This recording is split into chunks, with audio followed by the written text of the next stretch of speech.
आणि आता इतर महत्त्वाच्या राजकीय टॉप 9 बातम्या बघूयात। काँग्रेस पवार गटानं मुख्यमंत्री पदाचा चेहरा जाहीर करावा, आमचा पाठिंबा असेल। उद्धव ठाकरेंकडून भूमिका स्पष्ट।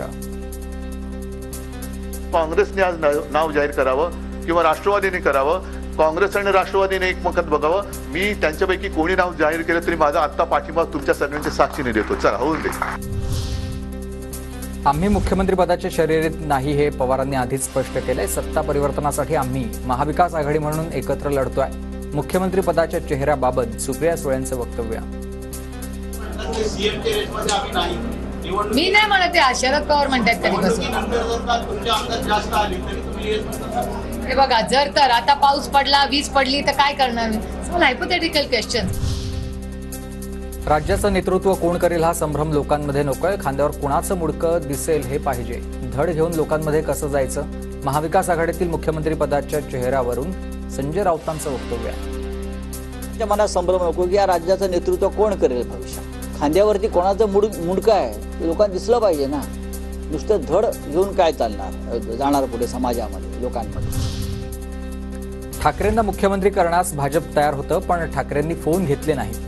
तर भाजपसोबत चर्चा करू असं शिंदे ठाकरेंना म्हणाले होते। संजय शिरसाट यांचा दावा। स्वतः 2 पावलं मागे येऊन त्यांना सांगितलं की 2.5 वर्ष करू। त्यात नाही, आम्हालाच पहिला पाहिजे। चला पहिले 2.5 वर्ष तुम्ही घ्या, पण बोलणी तर करा। पण उद्धव साहेब म्हणे की नाही, मी त्यांच्याशी बोलणी करणार नाही। फोन उचलत नव्हते, हे सत्य आहे। मुख्यमंत्री पदाबाबत राऊत काय बोलतात त्याकडे लक्ष देऊ नका, हा भांडण लावण्याचा प्रकार आहे। मविया म्हणून आम्ही पुढे जातोय, नाना पटोलेंचं वक्तव्य। मुख्यमंत्री पदाच्या चेहऱ्याच्या प्रश्नावर नो कमेंट्स म्हणत चव्हाण। पृथ्वीराज चव्हाण यांनी उत्तर देणं टाळलंय, तर मुख्यमंत्री पदाच्या चेहऱ्याचा विषय आमच्यासाठी बंद झालाय, नाना पटोलेंचं वक्तव्य। लाडकी बहीण योजनेवरून टीका करणाऱ्यांना अजितदादांचा दम। पगार होणार नसल्याचं विरोधकांचे बगलबच्चे बोलतात। आता शहाण्या तू अर्थमंत्री आहे की मी अर्थमंत्री आहे? अजित पवार यांचा संजय राऊतांवर हल्ला बोल। महाराष्ट्रात सुद्धा लाडक्या बहीण योजनेचा हप्ता 2रा किंवा 3राच मिळेल, 4था देण्याची ताकद या सरकारमध्ये अजिबात नाही।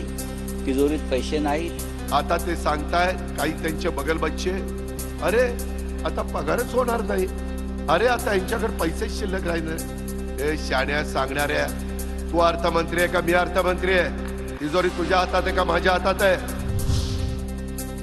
आमची सोलापूरची बहीण म्हणते 1500 रुपये लाच देऊन महिलांना खरेदी करण्याचा प्रयत्न करत आहेत।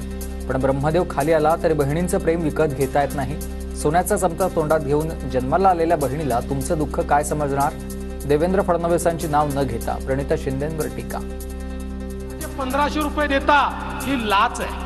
तुम्ही बहिणींना लाच देऊन विकत घेताय। सोन्याचा चमचा तोंडात घेऊन आलेल्या माझ्या सोलापूरच्या बहिणीला, या बहिणींचं दुःख हे कधीच कळू शकत नाही। वाशिम मधली जनता म्हणते ताई तुम्ही इकडे पाहिजे। भावना गवळींनी श्रीकांत शिंदेंकडे व्यक्त केली आहे उमेदवारीची इच्छा।